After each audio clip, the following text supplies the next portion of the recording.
देश के दो छोर से शिक्षा जगत की दो विपरीत खबरें आ रही हैं। एक ओर जहां झारखंड में नई शिक्षा नीति के अनुरूप नए नए शिक्षक बहाल किए जा रहे हैं, तो दूसरी ओर केरल में स्कूली बच्चों में आत्महत्याओं का दौर 50% बढ़ गया है। कहा जा रहा है पाठ्यक्रम का बोझ और शिक्षकों की अरुचि इन आत्महत्याओं के पीछे कारण बन रही है। जाहिर है यह मसला पूरे देश को झकझोर देने वाला है। आज हम इसी विषय पर बात करेंगे। मेरा नाम है किसलय। आप देख रहे हैं न्यूज मेल डेस्क की प्रस्तुति न्यूज अपडेट।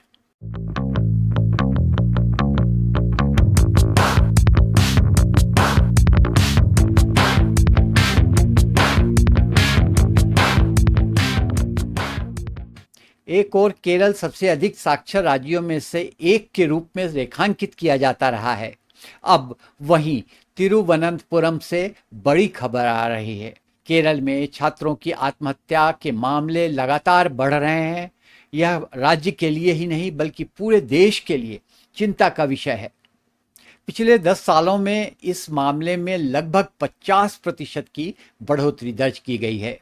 विधानसभा में रखे गए आंकड़ों के मुताबिक जनवरी 2021 से मार्च 2025 के बीच केरल में 39,962 लोगों ने आत्महत्या की है। इनमें से सीधे तौर पर सभी छात्र नहीं थे, लेकिन यह आंकड़े एक गंभीर मानसिक स्वास्थ्य संकट की ओर इशारा करते हैं। सिर्फ 2022 में ही पूरे भारत में 13,000 से अधिक छात्रों ने अपनी जान दी। केरल के कई जिले इस स्थिति से खास तौर पर प्रभावित हैं। कोझिकोड जिले में अकेले 2022-23 शैक्षणिक वर्ष में 93 छात्रों ने खुदकुशी की। मनोवैज्ञानिकों का कहना है कि अगर इन बच्चों को वक्त रहते काउंसलिंग और सहारा मिलता तो इनमें से अधिक की जान बचाई जा सकती थी। आज जो घटना सुनने में आ रही है कि केरल में स्कूलों में जो आत्महत्या का दर है वो बहुत बुरी तरह से बढ़ गया है। देखिए, ये चिंता करने का विषय है।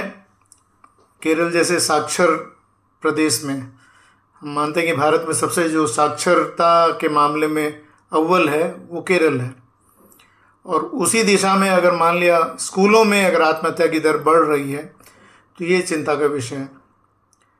हमें चाहिए कि जो शिक्षा हम बच्चों को दे रहे हैं, जो पेरेंटिंग का पार्ट है, वहाँ कहीं ना कहीं हमसे चूक हो रही है। जब ज़्यादा साक्षर बच्चे हैं, ज़्यादा शिक्षित बच्चे हैं, तो उनके पास विकल्प भी बहुत होंगे, वो विकल्प चुनने की स्वतंत्रता भी उनकी बहुत होगी। लेकिन बात क्या है कि जो कमान है पेरेंट की बच्चों पे, वो कहीं ढीली हो रही है। जो बच्चे अपने आप को एक्सप्रेस करना चाहते हैं वो लोग नहीं मिल पा रहे हैं। जो अपने मन की बात वेंट आउट करना चाह रहे हैं वैसे लोग नहीं मिल रहे हैं।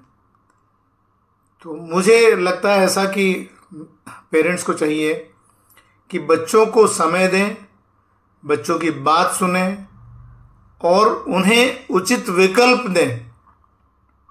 अभी विकल्पों के अभाव में जो बच्चा ज़्यादा पढ़ा लिखा है, ज़्यादा समझदार है, साक्षरता के मामले में हम बोलते हैं अव्वल हैं केरल, तो वही बच्चा गलत दिशा में कदम उठाने के लिए भी ज़्यादा प्रेरित हो सकता है, क्योंकि उसके पास अपने विकल्प हैं। जब भी बच्चा तनाव में आता है तो वो चाहता है कि उसकी बात कोई सुने, उसको समझे, लेकिन शायद वो समझने वाले, सुनने वाले लोग उसे नहीं मिल रहे हैं। और ये काम बखूबी पेरेंट्स और टीचर्स दो लोग कर सकते हैं। तो मेरा कहना है कि जो भी विद्यालय में शिक्षक हैं, जब बच्चा इस स्थिति में आता है, जब तनाव से ग्रसित होता है, तो वो अनदेखी ना करें। तुरंत उस बच्चे को इस तरह की मदद या सुविधा दें, उसको समझने की, सुनने की बात करें। छत्तीसगढ़ में भी अभी पिछले 10 तारीख को यहाँ के विश्वविद्यालय में यहाँ के कुलपति महोदय प्रोफेसर डॉक्टर संजय तिवारी जी ने एक कार्यक्रम रखा था, जिसमें कि इसी विषय पर चर्चा थी कि हम आत्महत्या जैसे व्याधि से कैसे बचें। और फिर निर्णय ये हुआ कि क्यों नहीं हम कॉलेजेस में किसी शिक्षक को या प्रोफेसर को हम ट्रेन करें, जो कहीं भी ऐसा लगता हो कि कोई बच्चा अपनी बात कह नहीं पा रहा हो, सुन नहीं पा रहा हो, कहीं अपने आप को बोलने का उसका अवसर नहीं हो, तो वो उन्हें चिन्हित करके उन्हें सहायता प्रदान करें। और ऐसे प्रोफेसर्स के लिए अलग से ट्रेनिंग का भी एक व्यवस्था की गई है यहाँ पे।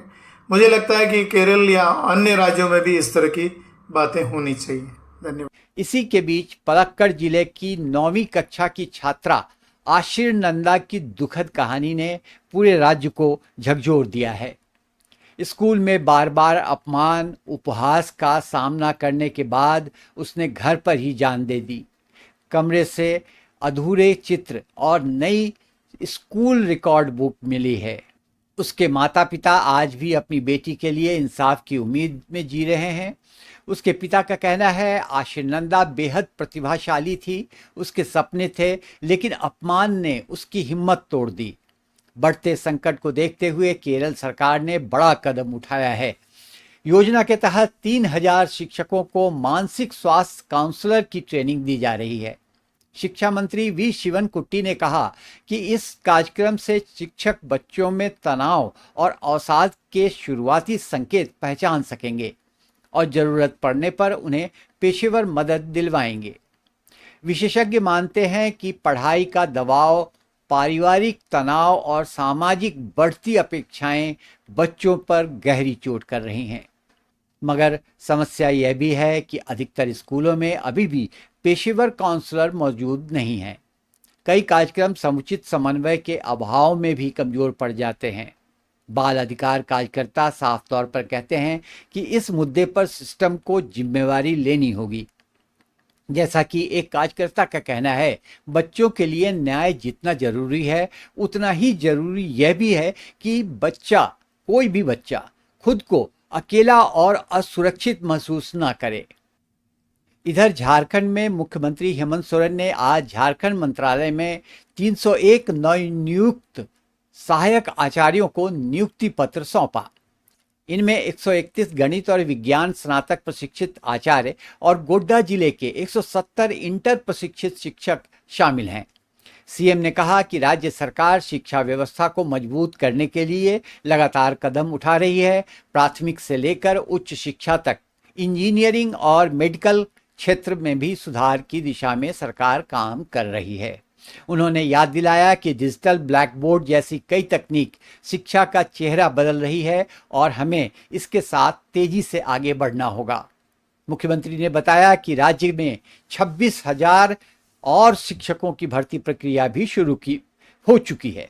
उनका कहना था कि गुणवत्तापूर्ण शिक्षा के बिना आने वाली पीढ़ी पिछड़ सकती है, इसलिए हर शिक्षक की जिम्मेदारी है कि वे पूरी ईमानदारी से अपनी ड्यूटी निभाएं।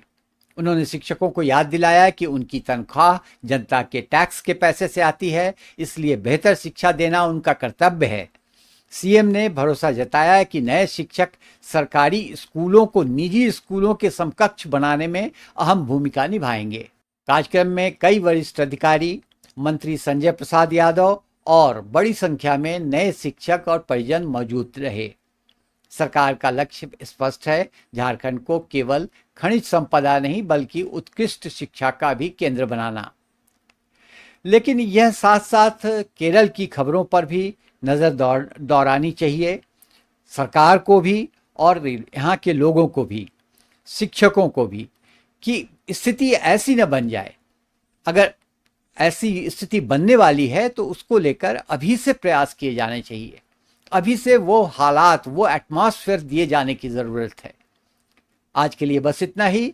अब तक हमारे चैनल को सब्सक्राइब नहीं किया है तो सब्सक्राइब कर लें। अपने मित्रों परिजनों से इस वीडियो को शेयर करें। अगर पसंद आता है तो लाइक करें। धन्यवाद। नमस्कार।